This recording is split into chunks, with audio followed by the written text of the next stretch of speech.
work of Sigmund Freud is one of the most important intellectual projects of the early 20th century, and its importance lies in several related factors.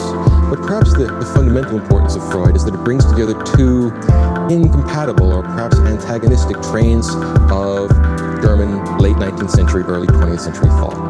And the two strains that it brings together are positivism, the kind of rigid scientific materialism characteristic of late 19th century German science, which is championed by people like Bach and Avenarius. And also, the other theme or trend which it brings together is the trend of German speculation, which I think it has its origin back in the traditions of German idealism, but which is transformed in the late 19th century by figures like Brentano, who try and construct a psychology, a logos of the psyche, a discipline which discusses internal mental events rather than external objective events.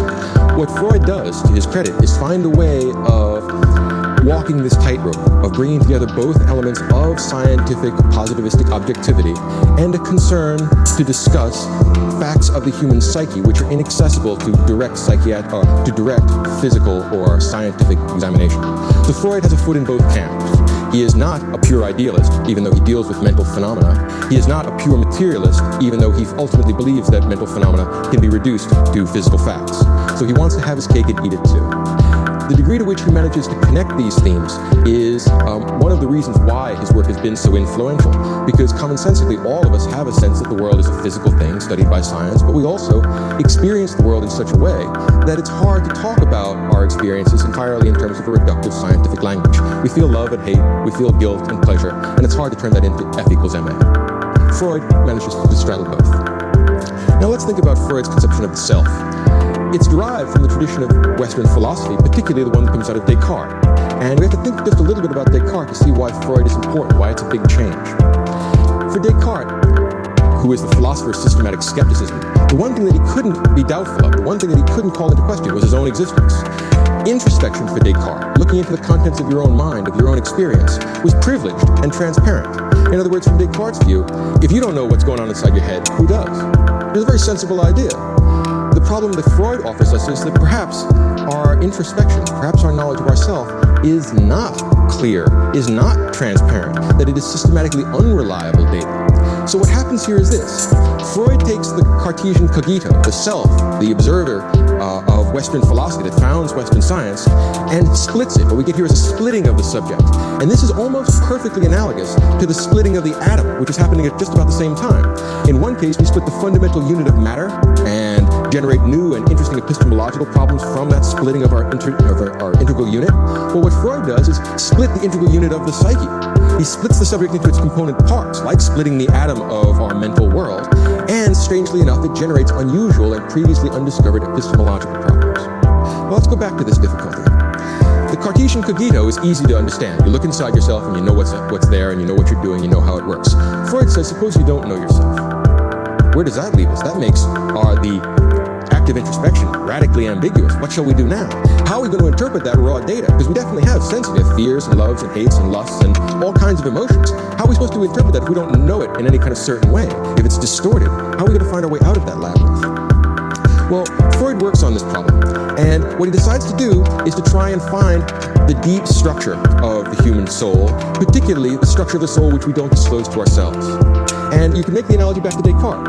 For Descartes, since your knowledge of your mind is transparent and obvious, the big problem then epistemologically is how do you find out about other minds? Right? Descartes has a real problem climbing out of his own shell of the psyche and finding out about how you feel, and you feel, and you feel. Very difficult. Well, Freud changes that problem. He says the problem isn't to know other minds, the problem is to know your own. But if you were to crack that code and find out how to know your own mind, that would also be the skeleton key to knowing other minds. So although he makes the Cartesian problem harder, if it is soluble for the self, it is soluble for all people.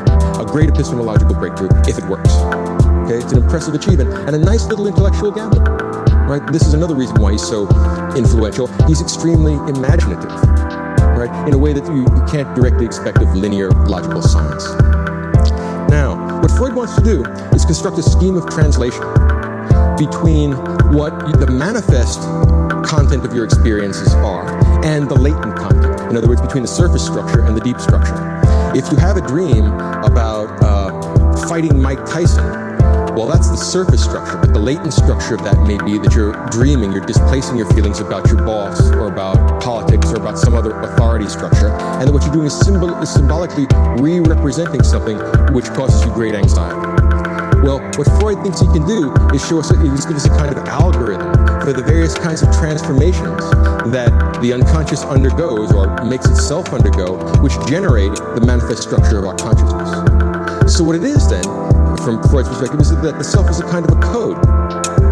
And that once you crack this code, then you can translate communicative behaviors that had not previously been thought of as being communicative, and you can look at communicative behavior like speech as being communicative in a new and different way. So Freud, like anybody, believes that speech is a kind of communication. But what's great about this translation scheme is that it allows us to move from various kinds of behaviors which had previously been thought meaningless and to literally read them as being symbols. So if someone spends all day washing their hands, 15, 20, 30 times a day, they wash their hands, nobody gets that dirty. This is not simply an objective fact about the world. It is a symbolic representation of some sort of unconscious activity.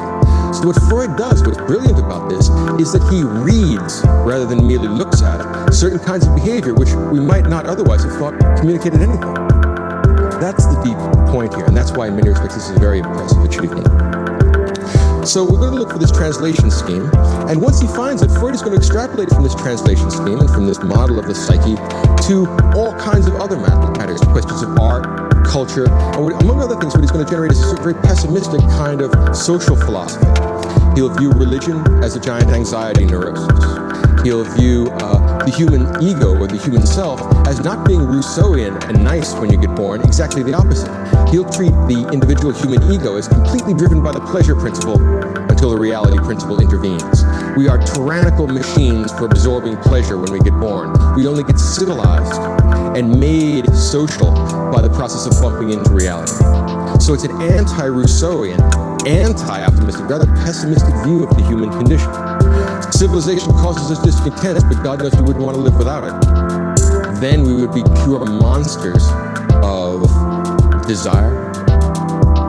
Right? So Freud connects this conception of the self with the conception of society. The connection between self and society, extrapolation from one to the other, is at least as old as Plato.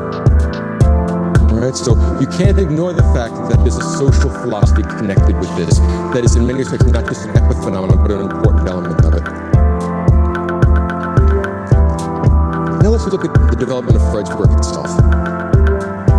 Freud was a brilliant student, always an outstanding scholar in school, and he studied both under positivists like Helmholtz and Brücke, but also under Franz Brentano after he got his PhD, or after he got his medical degree.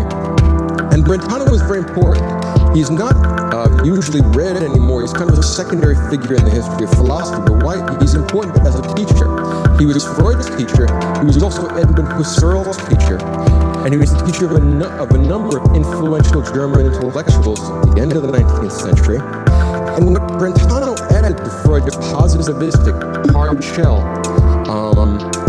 materialism is a certain fact or a certain set of assertions about the mind.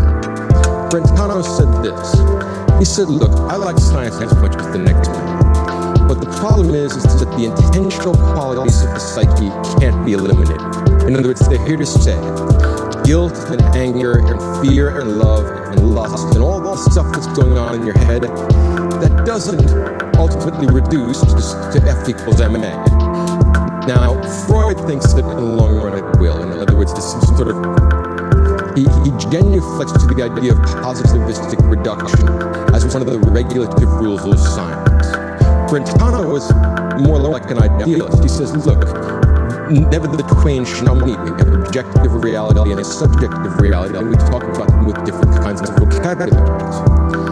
Well, scientific people like Freud tend to think that no, the world is all one homogeneous thing. In theory. And in theory, our psychic life ought to be reducible to biochemical events. It's sensible enough. Most of us believe that now. But in some respects, this idea is a bluff. And this is why Brentano is a very important influence on Freud and other thinkers. He says, look, maybe a 1,000 centuries from now, our science will be advancing enough so that we can actually describe guilt or lust or rage in terms of biochemical events and synaptic fireworks. But for now, it's love. We don't know how to do that. We're not going to find out how to do that anytime soon. And between now and 1,000 centuries from now, we may want to talk about the internal aspects of our experience. We may want to talk about good and evil, and love and hate, and lust and guilt, and all that other stuff. Why wait until our science really does the job? A very sensible observation. Right? Yeah. So, while Brentano will hold in theory that this is a special realm of discourse, Freud states it's not special. Really, ultimately, it will reduce down to physics. And then after genuinely reflecting at the older physics, then he runs away and talks about things like the Oedipus complex, lust and rage and guilt, which don't reduce to physics. Right? So Freud wants it both ways. And this causes a very rich sort of ambiguity in his work, which is one of the reasons why that's so fruitful. And also one of the reasons why it gives rise to so many multivocal interpretations. Because this tension never really gets resolved. There are a lot of different ways you might want to choose to read these. Alright? There are some cases in which ambiguity is useful rather than an impediment. Alright, so now, Freud is looking at the internal contents of the mind, and he's a medical doctor, and he's interested in the kind of physical basis of it as well. And one of his early post-school treatments, when he went to study further and become a sort of mental or neurological specialist, he studied with Charcot. He studied with Breuer. He studied with a number of leading figures in the scientific study of the mind, and particularly what interested these gentlemen was hysteria. Women, particularly upper middle class women in Vienna and the more affluent parts of Europe, seemed to be coming down with a kind of disease that didn't seem to have any organic source. These women were having psychosomatic paralysis of parts of the body. They would break into hysterical laughter. They would take to bed with obscure illnesses that no one could find an organic foundation for. And Freud said, and Charcot said, and Breuer said, what is this? What's going on here?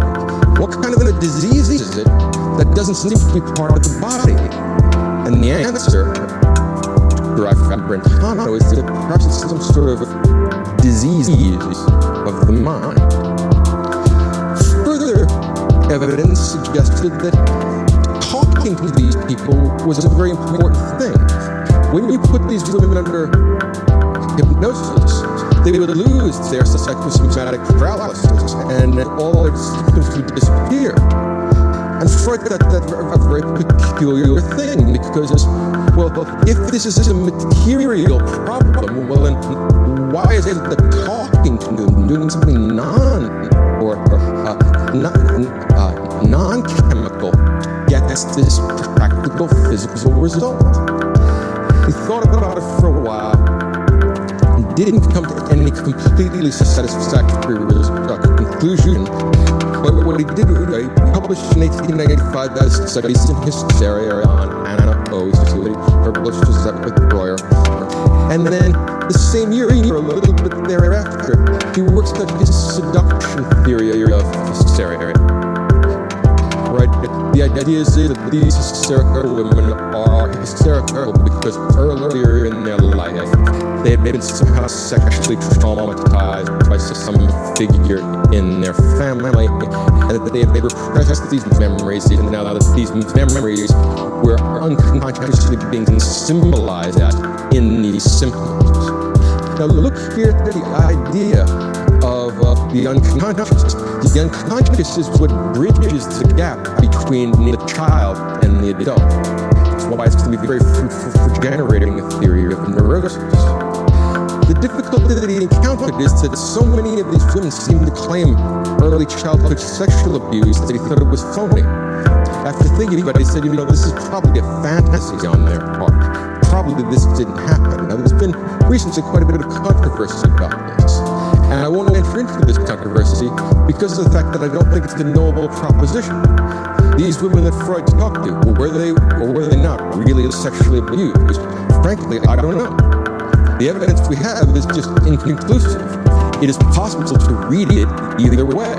Or, more likely, some of them probably were telling the truth, some of them probably weren't. And we don't have one logical decision procedure which allows us to find out who's who.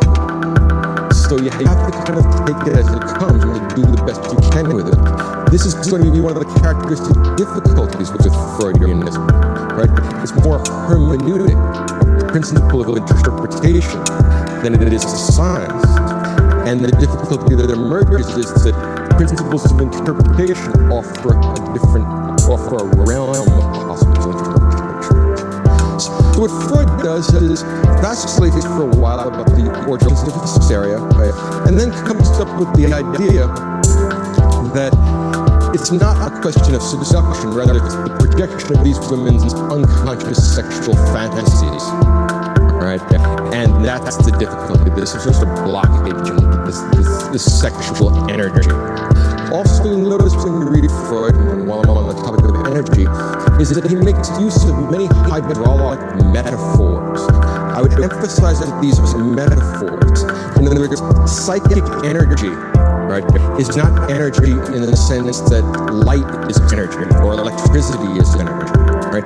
It's a metaphorical sort of an energy. It's a mental energy. So be careful when being metaphorical, because do not literalize its metaphors. Many of the mistaken biological readings of Freud come from literalizing these metaphors. Let's think about this.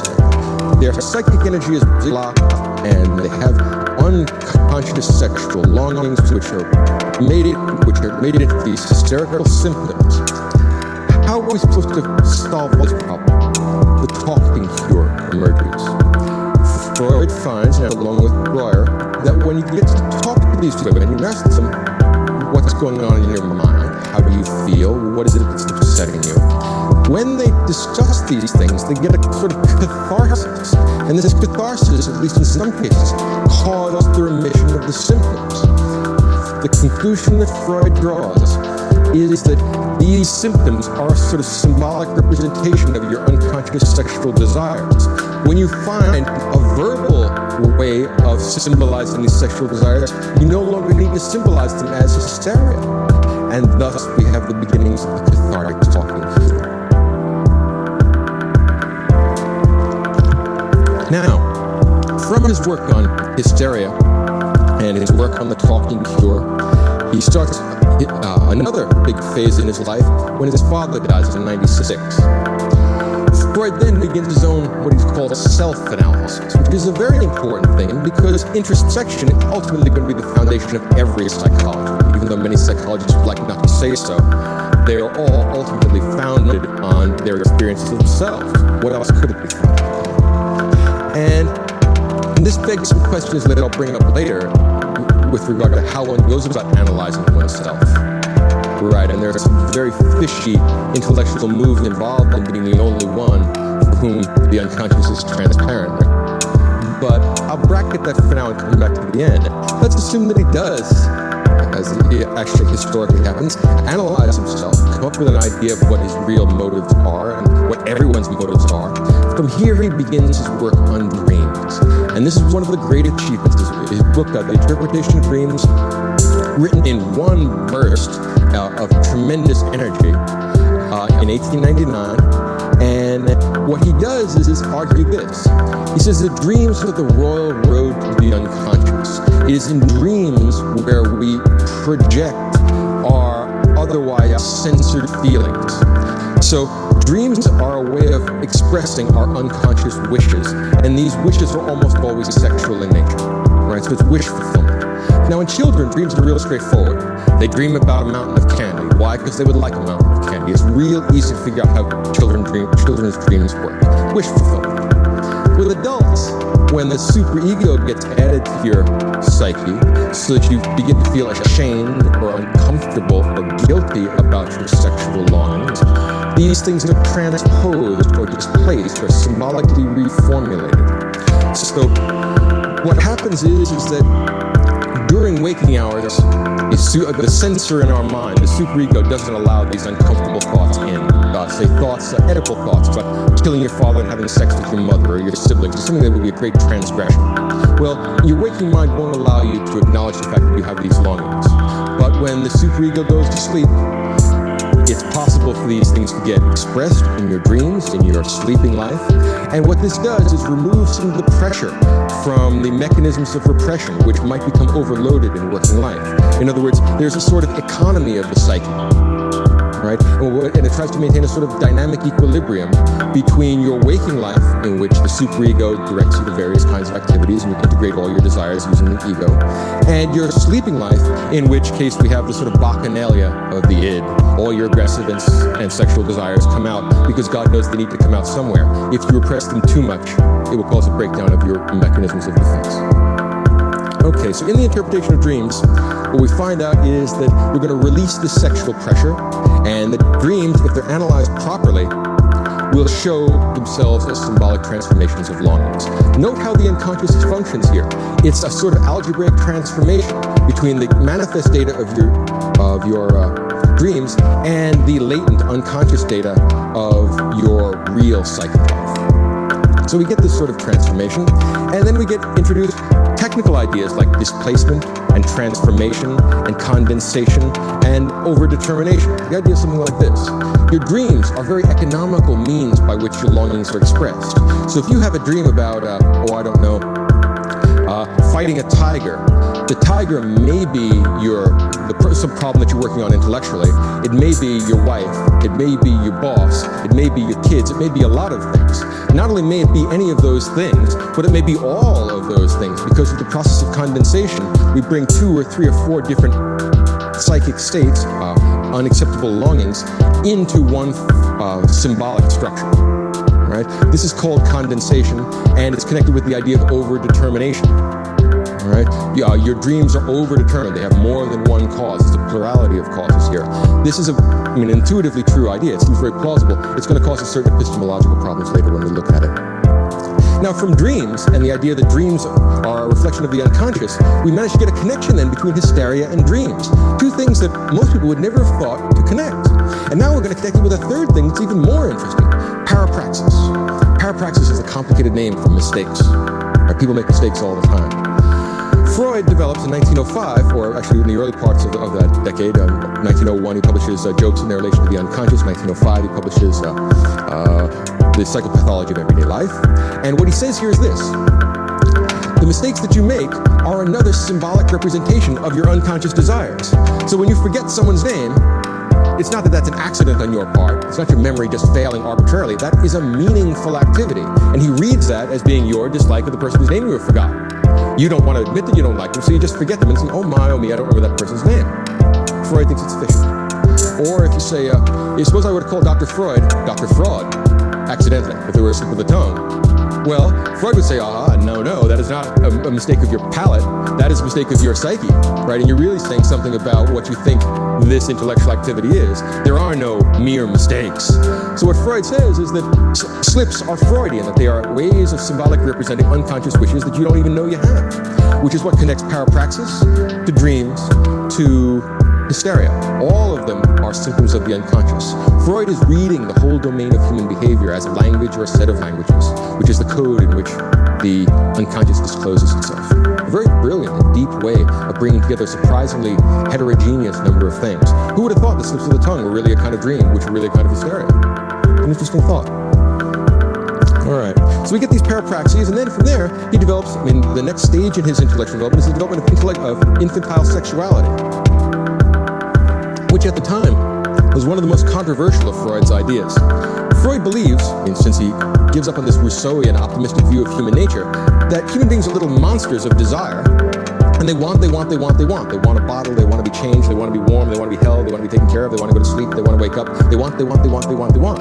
And they are not corrupted by society, rather society civilizes them and tames them and turns them into social animals.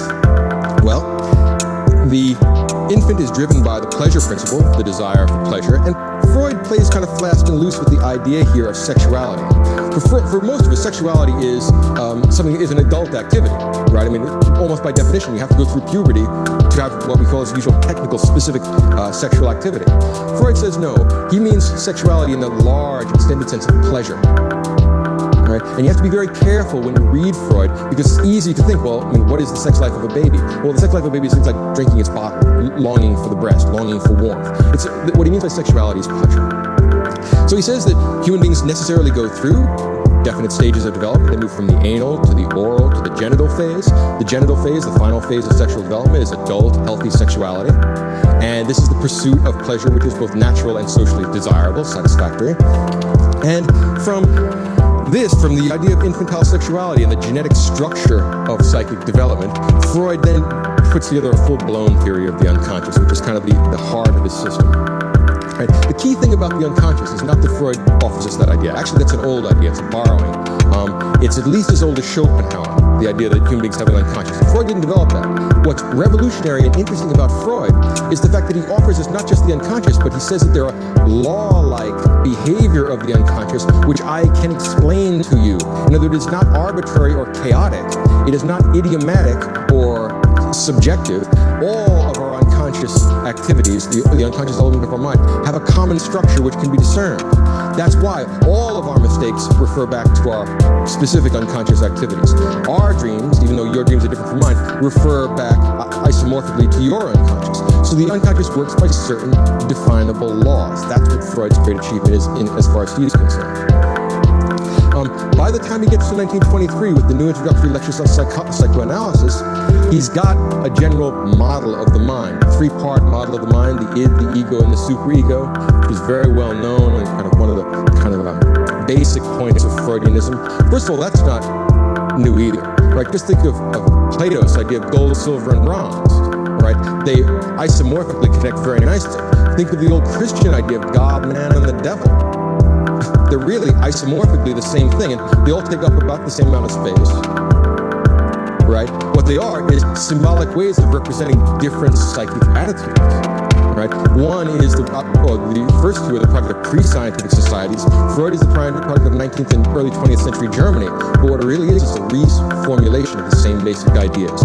We have drives towards sociality and towards what we might call moral behavior, which is the superego, or God, or the gold in Plato.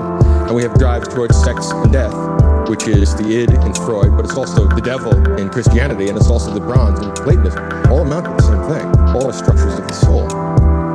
Well, Freud gives us this three-part model, and then he goes on to discuss defense mechanisms later in the 20s, because when the ego confronts the world, it wants to operate on the pleasure principle. It wants to gratify its intrinsic natural desires, but it keeps on running up into barriers and impediments to that. You cannot have sex with everybody you want. I mean, just do the math.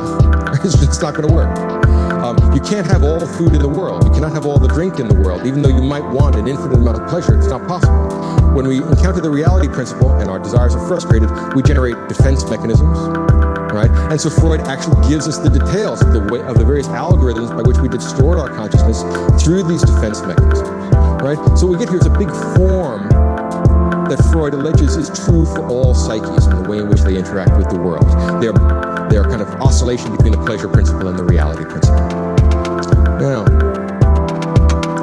towards the end of his life, Freud begins to put together a kind of pessimistic social and political thought, which is the extrapolation of some of these ideas of the individual and the inevitable frustrations that society offers us.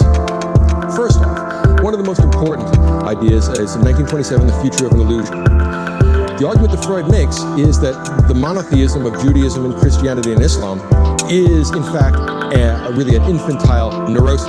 It's an inflated desire for a permanent, universal daddy. God is the big sky daddy that supervises everything and runs everything. He's omnipotent and omniscient, and he's just a wonderful guy, just the way you thought your daddy was when you were one. Now, the difficulty is that individual human beings stop being one eventually, and they no longer think that their daddy is omnipotent or omniscient, and they no longer think he's the best daddy in the world. They no longer think he's the only daddy in the world, and they realize he's just like you. He's a daddy, but I mean, the way of all flesh. It's all really the same. Well, what Freud says is that we project our unconscious longings for love, moral security, moral order. We react to the pleasure principle, to our desire to believe this, rather than the reality principle, which says, look, there's no such thing. Freud was very influenced by Nietzsche. He had a great admiration for Nietzsche. And there's the same ruthless Nietzschean drive towards the dissolution of our happy illusions. One of the things that Freud wants us to do, and this is something worth thinking about, Freud is sometimes read as a kind of crude moral hedonist. And there's a good bit of that in him. But I don't think that's an entirely fair reading. I believe that Freud is primarily concerned with the Delphic oracle and its utterance that we ought to know ourselves. What Freud wants us to do is say, stop being enslaved by the pleasure principle. Let me bring you to the reality principle. Let me tell you what you really are. I know you don't want to believe this, and I actually have a name for the fact that you don't want to believe it. It's called resistance. But the fact that I see resistance is a sort of bird dog. You know when someone goes hunting and you get a dog to find a bird that you can't see?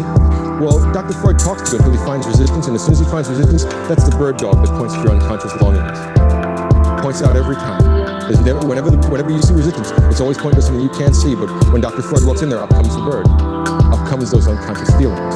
Well, it's possible to read Freud as a crude moral hedonist, but I think that that's not entirely fair. What actually happens is that Freud wants us to know ourselves, and he thinks that truth is more important than pleasure ultimately. This is obviously in some ways quite a grim philosophy. It is not a very edifying or pleasing organization of information about ourselves. But he says, come to yourself and stop kidding yourself. Stop believing there's a daddy in the sky. Come on, this is ridiculous. You're adults. Right? And you can kind of see how, yeah, we are anxious about moral order, and we do tend to project our longings for morality and for unity and for meaning onto the world. But Freud says, let us remove the pleasure principle and encounter the reality principle. It's a very fine thought, and I think that does justice to him. It's easy to kind of read it in a reductive hedonistic way. Well, after The Future of an Illusion, Freud then puts together one of his great little books. He's a master of the little work. And this is called Civilization and its Discontents. And what goes on in Civilization and Discontents is that Freud says, here's the problem. We all want these pleasures, and we all have these desires, mostly sex and aggression.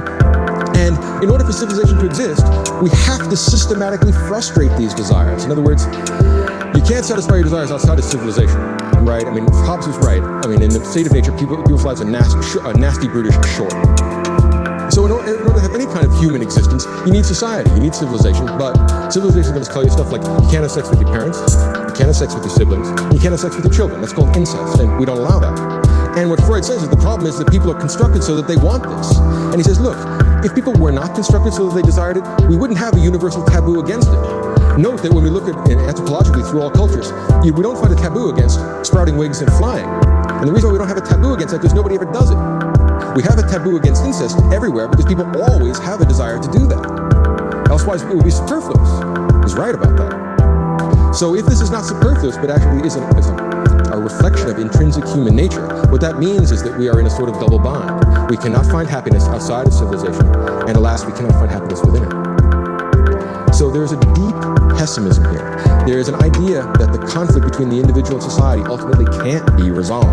We find various way stations, and the best you're ever going to do, apparently according to Freud, is sublimation. Some small percentage of society is so gifted that they're able to take their unconscious sexual and aggressive desires and sublimate them, transform them into something creative and beautiful and socially desirable.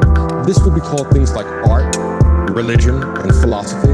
In other words, he's going to say that all the great artists are wounded, distorted psyches that are compensating for various kinds of psychic defects by projecting this beautiful stuff onto the Sistine Chapel.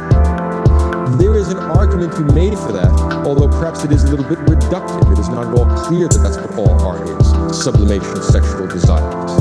But even to bracket that problem, most people don't have that kind of talent. Most people simply don't have the possibility of sublimating their sexual desires in art or philosophy. Maybe you can get them to sublimate it in things like football on Sunday afternoons. A bunch of men feel aggressive and they don't want to go back to work feeling that way, so they all watch real big guys beat up each other, get a catharsis for their aggressive feelings, and then that way they don't punch out the boss Monday morning. Right? So there's that kind of sublimation. You can see how that might be a kind of way of channeling aggression in socially useful ways. The difficulty is that there is always a residue left over. We never perfectly do that. And this conflict, this leftover residue of unsatisfied longings, which are not only unsatisfied but unsatisfiable, that's the human condition. And there is a sort of grim anti-Rousseauian implication. Rousseau wants to fundamentally change society. Why? Because we're all corrupted by an evil world. Freud says, look, you were evil to begin with. The world did with you what it could, and it made you better than you would be, and even that's not very good.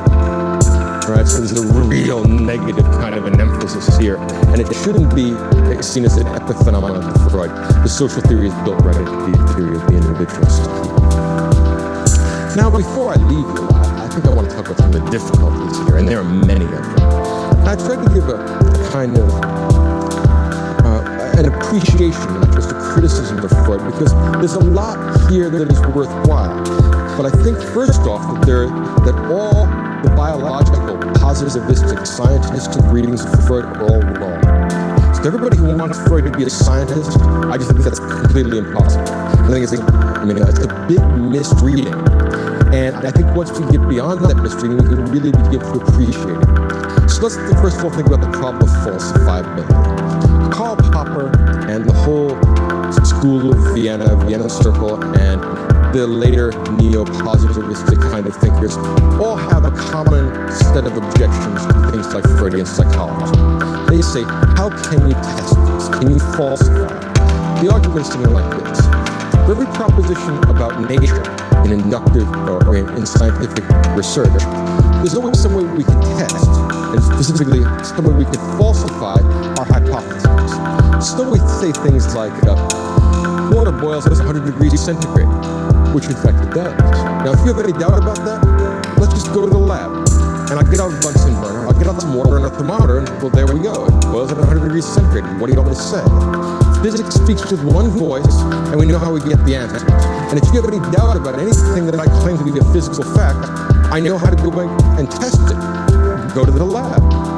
Now, here's the problem. With Freud, even though he wants to hold on to this idea of scientific reduction to biochemical states, if you were to ask Professor Freud, how do you know that in all dreams, when you have a dream about an unknown stranger, how do you know it's always your father? Well, you can't go to the lab and find that out. There's no test you could possibly do. So the scientific critics will say, well, look, if you can't test it, then it has the same status as, say, religion, or if we want to be more charitable, the same status as literary criticism. It's one way of interpreting the world, but there's no way to insist and pound on the desk that this is the only way. There are actually a plurality of possible interpretations.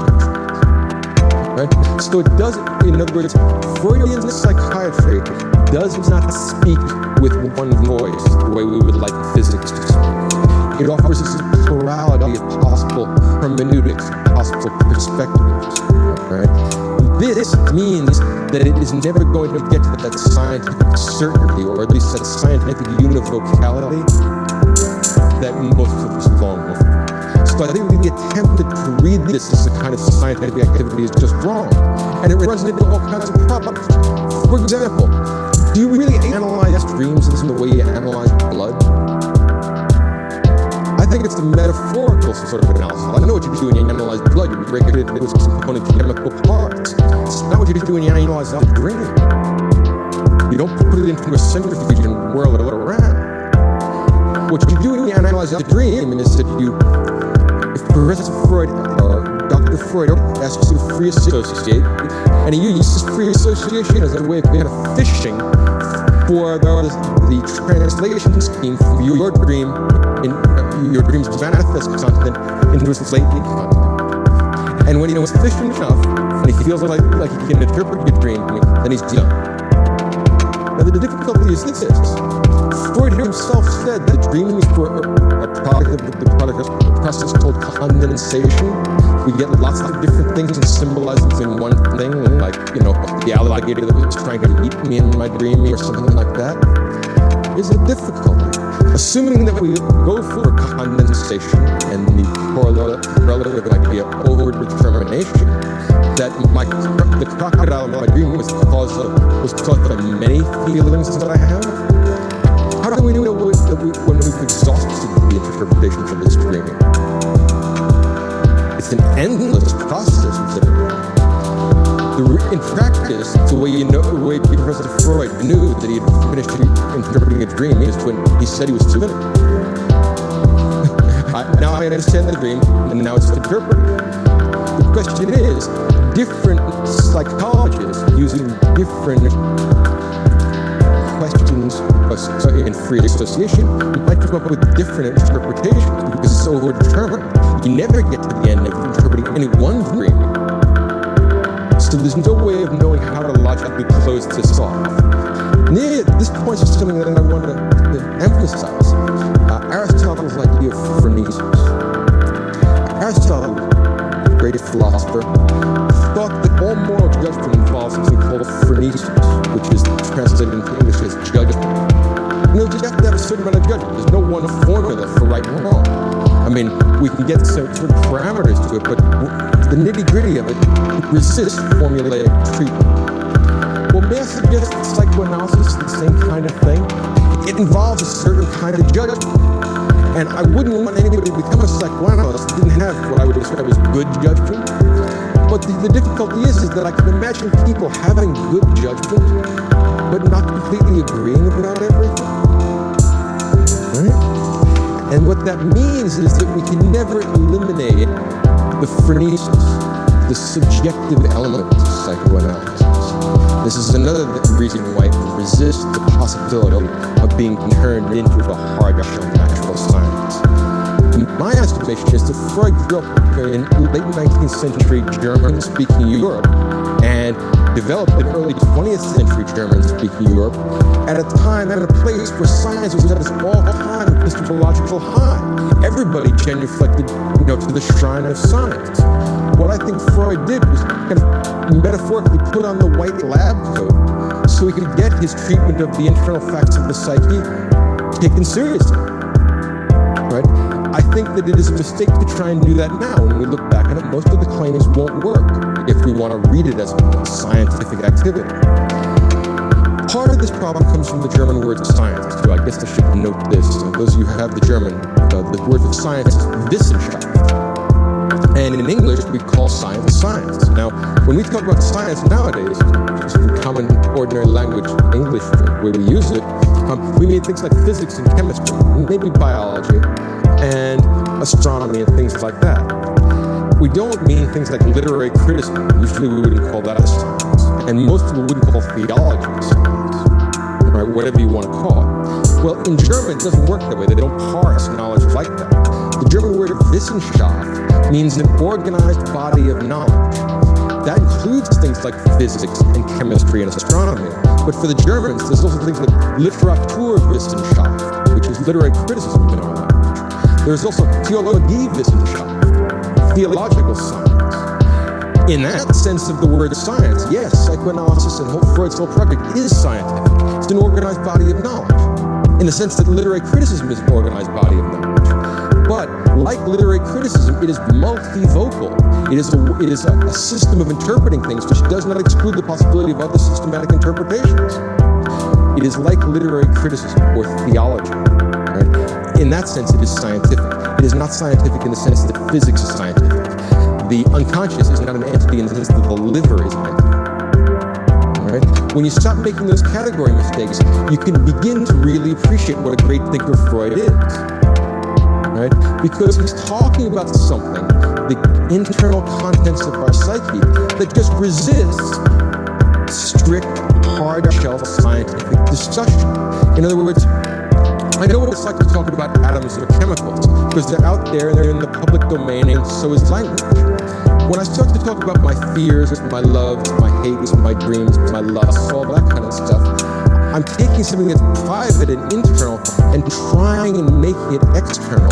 And the problem is that language has a very hard time making the jump from what's inside me to what's outside here. Right? This intrinsically and it always generates a certain degree of ambiguity. And it also generates a certain category of entities for which our speaker is going to have a hard time giving a satisfactory scientific account. And what's a good scientific account of guilt or lust? I mean, I think it's a regulative rule, 1,000 centuries from now we may find out that it's a chemical. But between now and then, what are we supposed to do? Very sensible observation. So, what Freud is trying to do is offer us a Wissenschaft of the mind, an organized body of knowledge which interprets things that have previously not been interpreted, and which also brings together a range of phenomena which we might have thought were completely meaningless, like hand washing or dreams, and connects them all together with one universal or one general idea, one general concept. So what he does is bring together things we haven't thought was possible to bring together before. And that's what his great achievement is, in my view. Now, another problem that comes up here is where all this comes from. Let's be scientific about it for just a minute. Let's assume the fact of Darwinian evolution, and that we started as amoebas, and then turned into raccoons, and then they turned into apes, and they onward and upward, and they eventually become us. Professor Freud never really accounts for where the psyche comes from. You know, I assume that amoebas don't have this complex. And I'll work on the assumption that the great apes don't, although I really don't know. Right? Let's assume that it's restricted to human beings. Okay? At some point in time, apparently, human beings didn't have these. And then now they do. What I'd like is a satisfactory way of explaining how it is we come from not having it to having it. Where the hell does it come from? Sensible set of thoughts. I mean, I can imagine things like the sex drive, reproductive drive, that may be instinctual and goes back a long way. But why is it that we, which is I think a rare thing among animals, create things like incest taboos? Where does that come from? Well, Professor Freud tries to account for that in a thing called Decoding taboo from 1914. He says, what happened is this. There was the primal family, the primal horde, and they killed the primal dad, had sex with the primal mom, and gang raped the primal mom, actually. And out of their primal guilt, they constructed the primal incest taboo. Now, I know that sounds stupid, but it is stupid, and that's actually what he says. If you go back and look at Decoding taboo, this has as much empirical reality as Santa Claus. There's no such thing as the primal horde. There's no such thing as the primal family. There's no such thing as the primal incest taboo. None of these things happen. It may be a kind of metaphorical way of accounting for this, but it is very implausible, and it's certainly the most poetic and the least scientific part of this. Freud can be kind of self-indulgent sometimes, and totem and taboo is certainly one of them.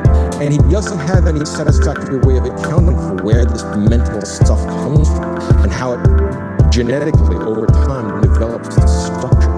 So it would be nice if we could develop something like that. I don't quite know how we would build that.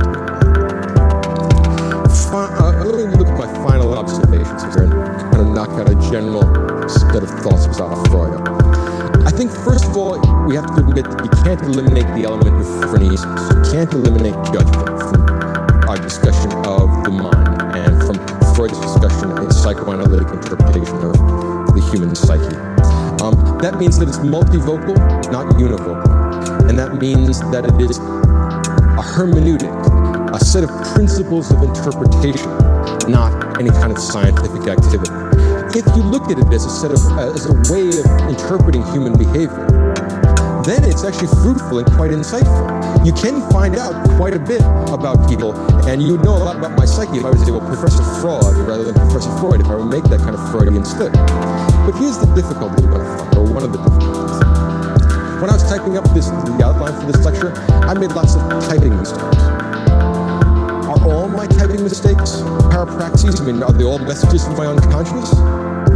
That's kind of hard to believe, because some of them were just stupid. They didn't mean anything. I mean, they were just like, T-R-E instead of T-H-E. What does that mean? I don't know. Now, maybe we're committed to the Procrustean idea that it all means something. But I don't know how you would find that out. That seems completely dogmatic. And if the opposite is true, that only some of my mistakes are parapraxis, which are messages from the unconscious, the question remains then, which ones? And if we don't have one way of finding out which ones, well then, it's a kind of phronesis. You interpret this as being a message from the unconscious, and this is not. As Freud says, sometimes a cigar is a cigar. Well, okay. The difficulty is that what we get here is a relatively mushy kind of a system, which would long for the crystalline internal coherence, the univocality of physics, and never gets it. Freud, I think, is one of the greatest poets of the 20th century. I know that that's an unusual reading, and I know it may be thought of as a denigration of Freud, and I don't intend it that way. The way I mean it is this. I think that it represents something that you can really learn. I think you can learn things from literature. I think you can learn things from poetry. I think that people that want this to be a science are the ones who think that really all knowledge is physics. I think it's just wrong. Just plain wrong. You're never going to find out about guilt and good and evil and love and hate from physics. That's just the way it is. You can find things like that out, but we find out things like that in a poetic way, through literature. What this is one of the great literary achievements of the 20th century. He invented a new kind of lyric poetry to talk about love and emotion and stuff like that in a way which shows the influence of 19th century German scientific philosophy. So he tries to force the stuff of lyric poetry into the form of 19th century German positivism. What you get is a very influential but highly, how can I put it? A system with many great internal contradictions and internal tensions. The richness and greatness of Freud's achievement lies in the fact that he found these contradictions fruitful rather than sterile. He found them a road inward rather than a dead end to nowhere.